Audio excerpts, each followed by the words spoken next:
12 iza. Pertama, Syamsu kuirat.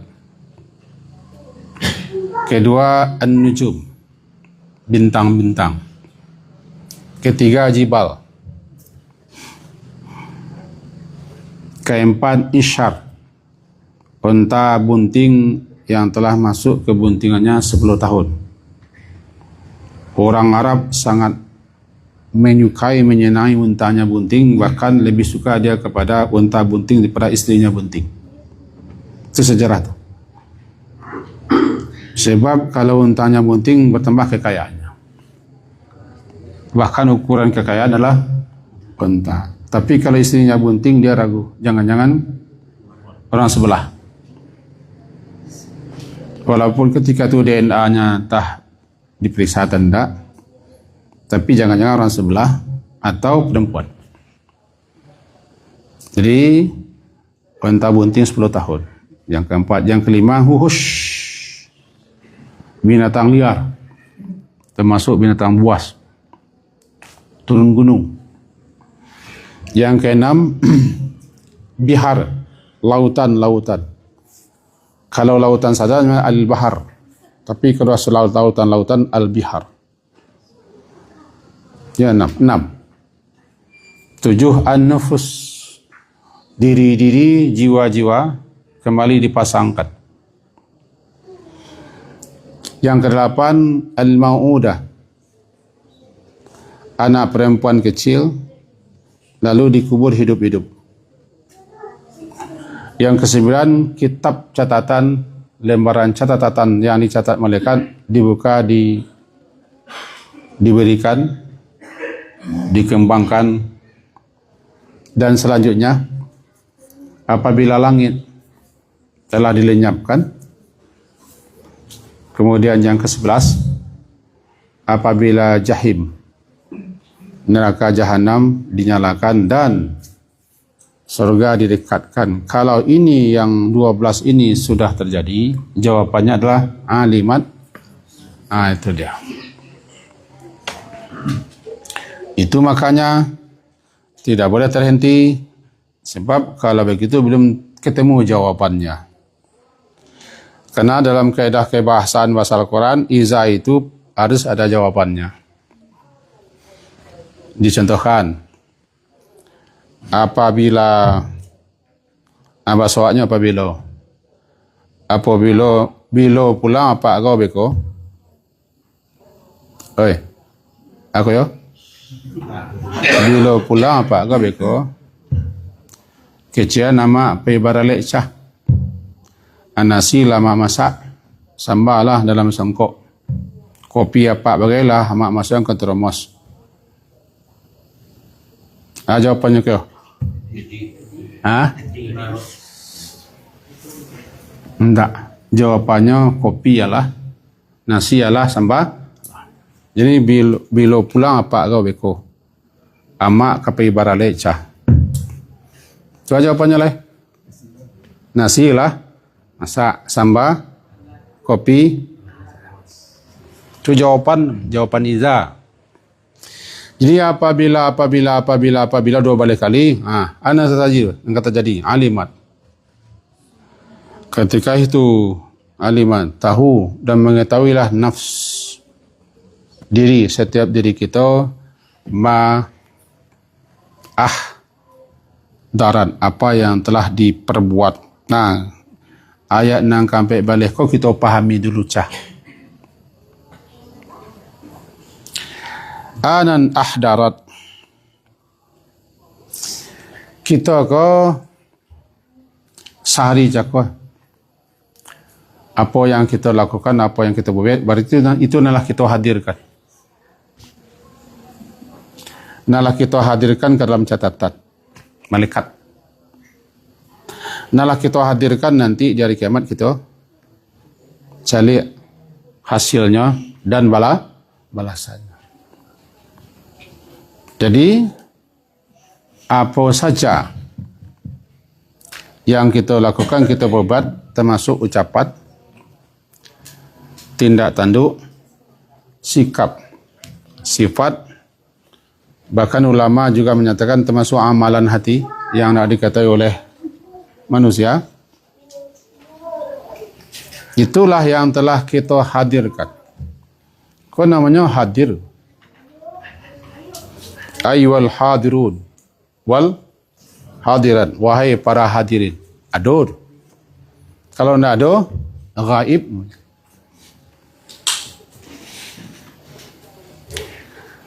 Sidi mengkutau. Hadir Pak. Sidi deh. Hadir Pak. Sidi bertuah. Nak ada Pak. Sabuk nak tibu. Nak tibu kau? Hadir. Ada hadir. Berarti, yang kita perbuat, yang kita ada. Telah ada barangnya. Dan barang itu telah dicatat. Tidak bisa lagi dihapus. Fingerprintnya lah masuk. Ciri jari lah masuk. Kalau mencatat malaikat, nanti kembali lo dihadirkan ke hadapan kita. Wa wajadu ma amilu hadira. Surat Kahfi. Boleh kita tengok sebentar surat Kahfi, surat ke-18. Al-Kahfi, surat ke-18, ayat yang ke-49, halaman 299.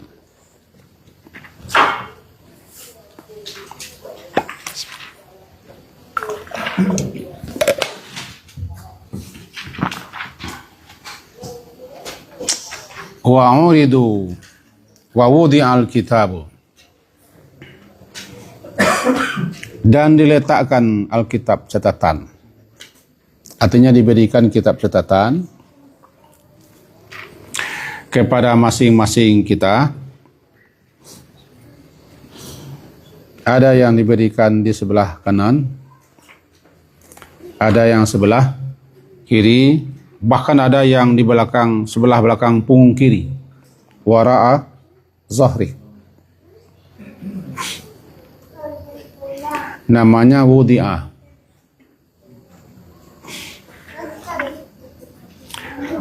Ada di 3 momen,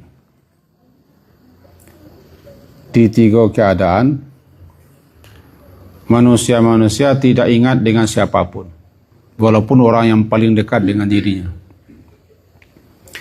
Jawaban Rasulullah kepada Aisyah, ya Rasulullah, kami koli takana kudian engkau. Kecek? Aisyah. Biniwa tali pernah ngecek terkait itu tendak. Saya tanya rumah aku. Lagi pernah kau tanya keadaan dulu menturnya. Jawaban Rasulullah di 3 keadaan tak? Di 3 keadaan, di 3 situasi tak? Pertama, ketika kitab diberikan, apakah di kanan, apakah di kiri, itu badampuang-dampuang angok.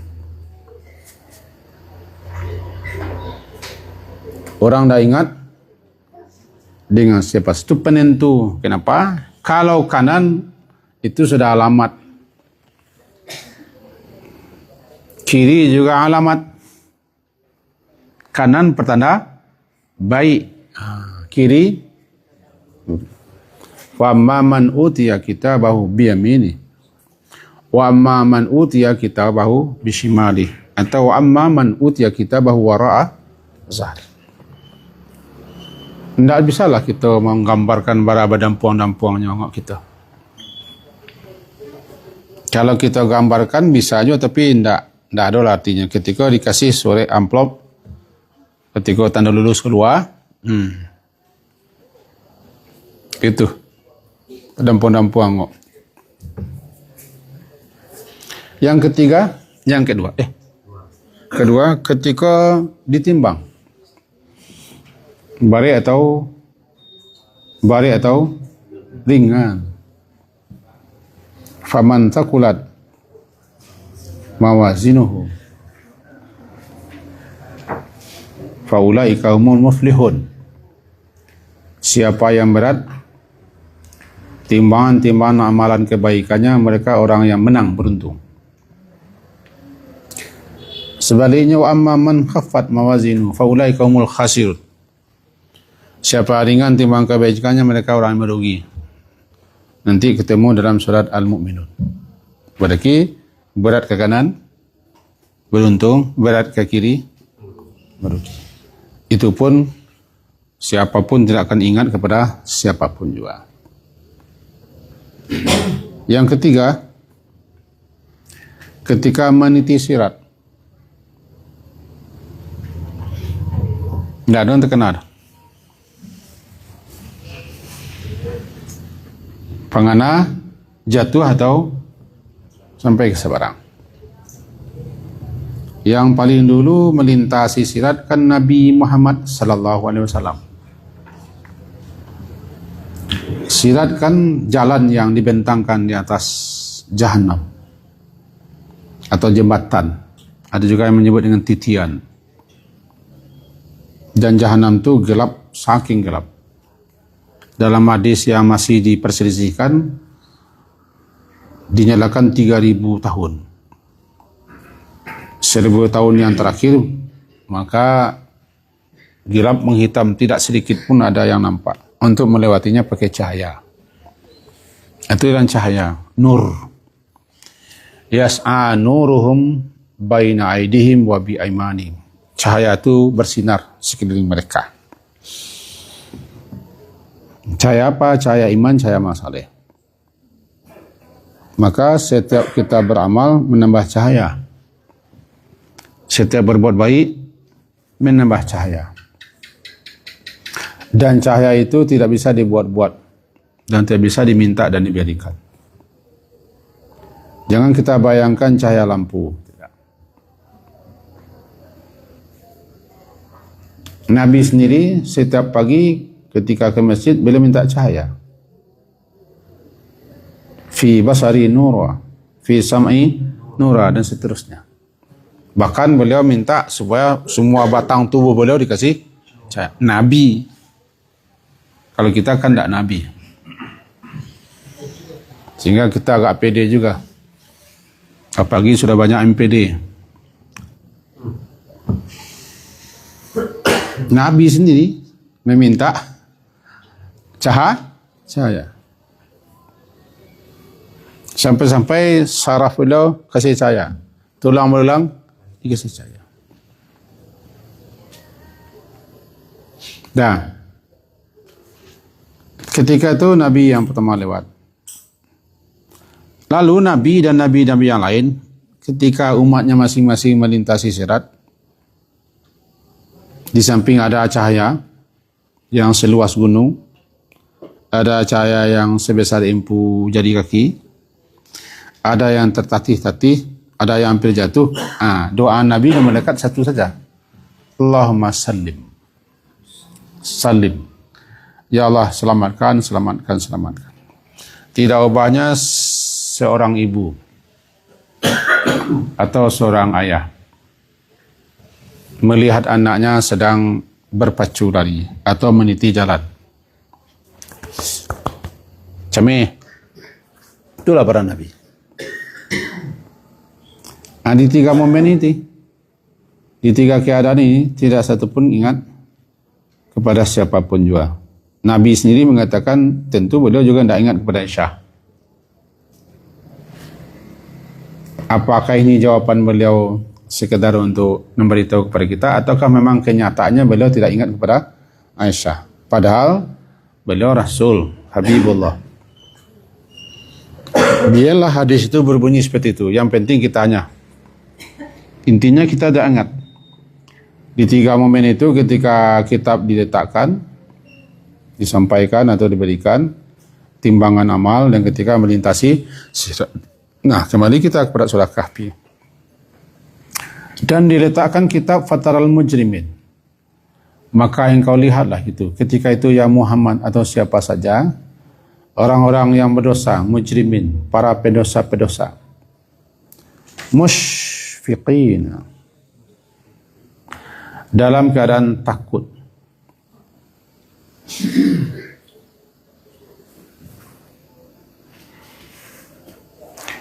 mimma fi, daripada apa yang fi ada padanya kitab itu. Buka kitab. Ini contoh saja, tapi kitab besok entah bagaimana bentuknya. Mimma, daripada apa yang fi ada padanya. Kita ulang. Mimma daripada apa yang ada fihi padanya kitab. Apa yang ada pada kitab? Catatan-catatan.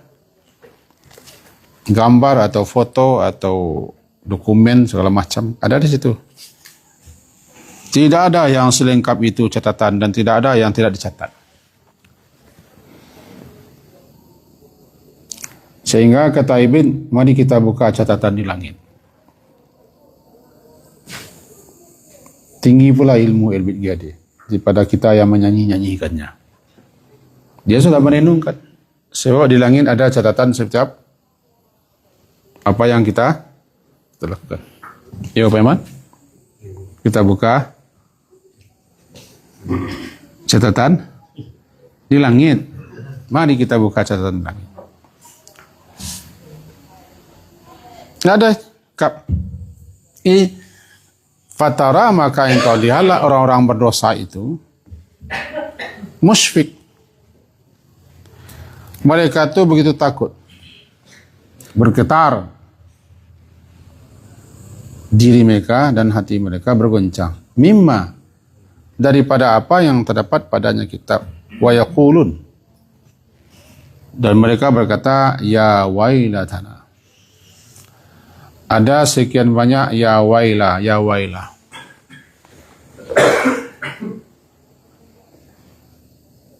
Apa ya wailah? Ya wahai. Wailah celaka binasa atau mati. Wahai kebinasaan untuk kami, wahai kecelakaan, wahai kesengsaraan bagi kami. Di dunia ini orang kalau mengalami suatu masalah yang luar biasa, yang tidak mampu menghadapinya, biasanya minta mati. Kenapa minta mati? Tidak mampu menghadapi masalah. Bahkan seorang ibu bisa juga berkata, mati selain kau tidak dikelian. Karena tidak mampu lah menghadapi parangai kita dan jantan-jantan kau. Orang kalau ada anak laki-lakinya sekian batojeh, bacakak, bakusai, baleak-leak, baserak-serak, baunya bon gorila jantan begitu. Orang kalau tidak pernah punya anak laki-laki, tentu anaknya perempuan. Nanti tersinggung pula kawan-kawan kita kan. Itulah anak laki-laki. Saya pernah punya istri. Ketika itu anak saya 2 laki-laki. Nomor 1 dan nomor 2. Kan 2 tu. Jadi istri yang pernah saya kawin dulu tu tak ingat. Siapa yang saya ingat? Dikusai-kusainya bila cinggo tangga bopet. Ketika itu mau pulang kerja dulu. Kalau tersanda buruk amang bini mo ko, bini na dulu ko. Oh jadi kiranya memang aku kusai berserak-serak. Barangkali entah dibaca ni ketika tu mati selain kena kalian pun kamera. Arangkai mau 7 anaknya jantan, dan laki-laki lo jantan. Karena laki-laki jantan beda. Laki-laki lawan jenis jantan ko orang perkasa. Jantan. Gentleman. Jadi kenapa orang minta mati? Tidak mampu menghadapi, baik sungguh-sungguh meminta ataupun sekadar ucap. Nanti dia kira apa lagi? Yang terbayang baginya ketika melihat kitab itu, ya wailatana, wahai kematian datanglah ke sini. Wahai kebinasaan, wahai kecelakaan, wahai kesesatan datanglah ke sini. Mati saya, habis semuanya. Jadi orang makanya bunuh diri di dunia ini, meskipun dia Muslim, imannya lemah. Karena dianggap kalau mati itu habis. Nah, lemah. Enggak, justru dengan mati itu buka persoalan baru. Baru kita menerima berbagai macam akibat-akibat. Itu ya walata. Jadi ketika orang melihat kitab catatannya masing-masing, yang orang mujrimin, para pendosa, ya wailatana. Wahai kebinasaan atau binasalah. Ma lihadal kitab. Ma lihada. Kitab apa ini? Bukan bertanya. Tapi ungkapan yang menunjukkan keterkejukan luar biasa.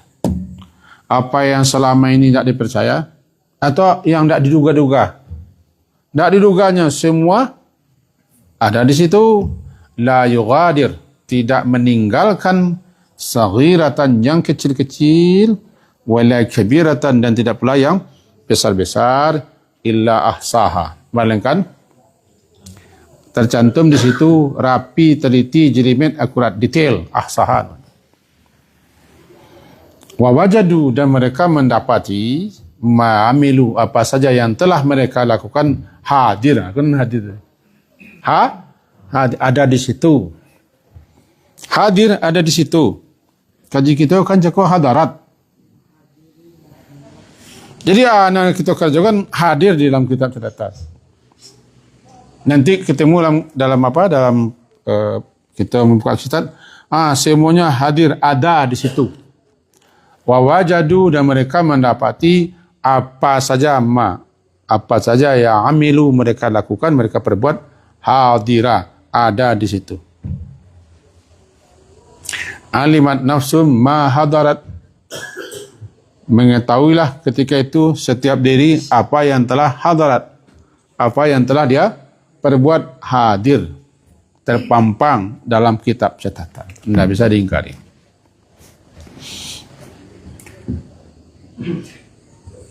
Halo? Lagi? Atuh.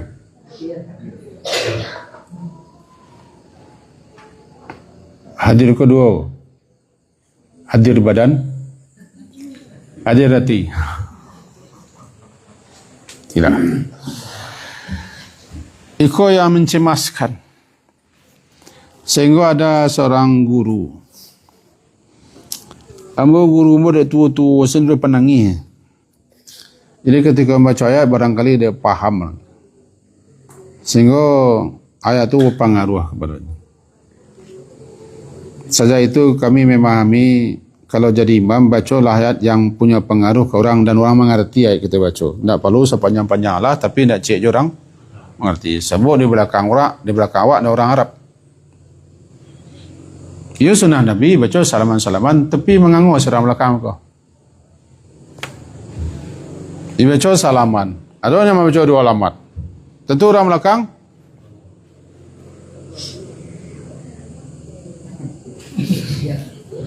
sedangkan awak sen ala dapat tangguang paham-paham sakit ala narawangnya lama napa jago jadi sunnah Nabi dari timbangnya orang belakang. Jadi imamku harus orang yang arif. Arif. Kok kama malah yang kejawab. Pengaruh kesan. Kalau kita katakan juga kan untuk memahami anan hadarat. Hadirat. Kita sering membaca apa? Ila hadratil Mustafa kiramil Fatihah. Dia baca. Coba lu. Ila hadratil Mustafa kiramil Fatihah. Aduh hadrah, kehadapan, kehadirat. Hadrah, kehadapan, kehadirat. Tandanya beliau ada di gitu. Kita persembahkan siapa Mustafa Nabi. Al-Mustafa itu yang dipilih. Orang yang terpilih di antara sekian banyak makhluk manusia namanya Mustafa. Bukan Mustafa dan cewek lain. Mustafa itu lah itu kajian. Nama hebat ya Mustafa. Lembalah hadrat Nabi. Yang dipersembahnya adalah kemuliaan bacaan Al-Fatihah. Barangkali lah banyak Al-Fatihah Nabi kan. Lah tunggu Al-Fatihah. Nabi sebut setiap orang membaca kita Al-Fatihah. Al-Fatihah. Banyak tunggu Al-Fatihah. Tentu dakwah habis kan dia ke Nabi. Balik ke kaji pangkal. Kepada surat Kuwirat tadi. Yazhamsu Kuwirat. Dan kita pahami satu-satu. Sabo alimat nafsum ma'ahdarat itu maknanya yang tadi.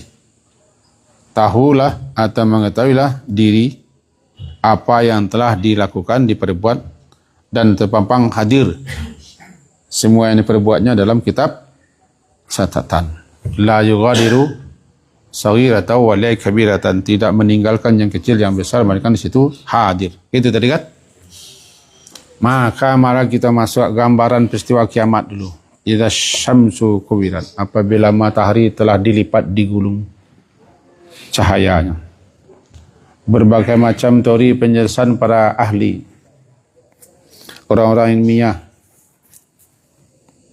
tentang bagaimana maksud matahari dilipat digulung cahayanya. Intinya tidak bercahaya. Kalau segala macam teori kita baca, saya kan tidak pernah ahli pula, walaupun saya juga membaca tentang buku antariksa, di rumah ada buku-buku antariksa, cuma tidak menyangu ambil leh. Ada peksi inti Pak, satu saat nanti matahari padam, tidak bercahaya,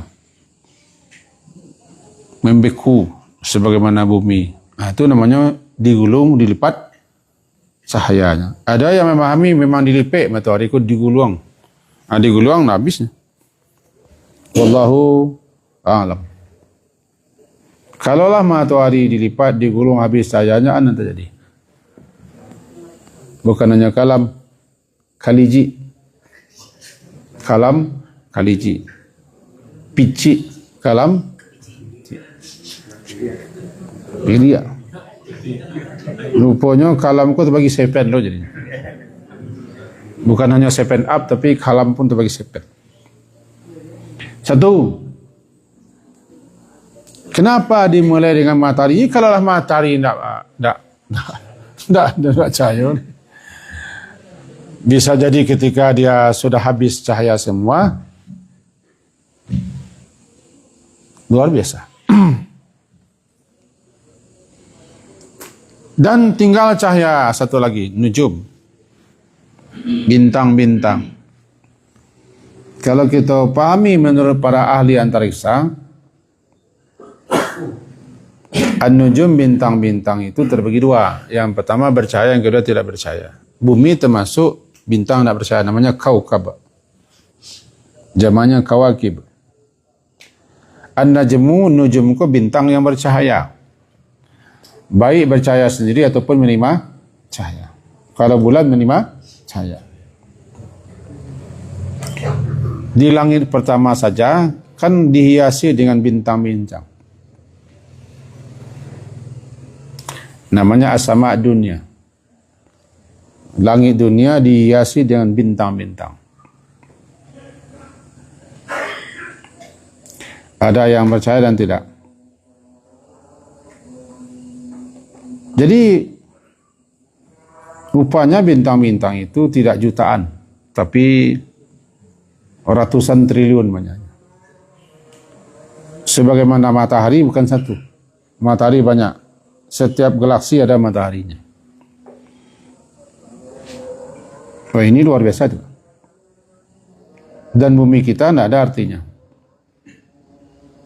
Dilihat di peta alam, bumi kita itu setitik pun tidak nampak. Karena bumi termasuk planet atau bintang kecil. Bukan yang terkecil, bintang kecil. Dan bintang yang nampak di kita sekarang bisa jadi dia ratusan kali lipat besar daripada bumi.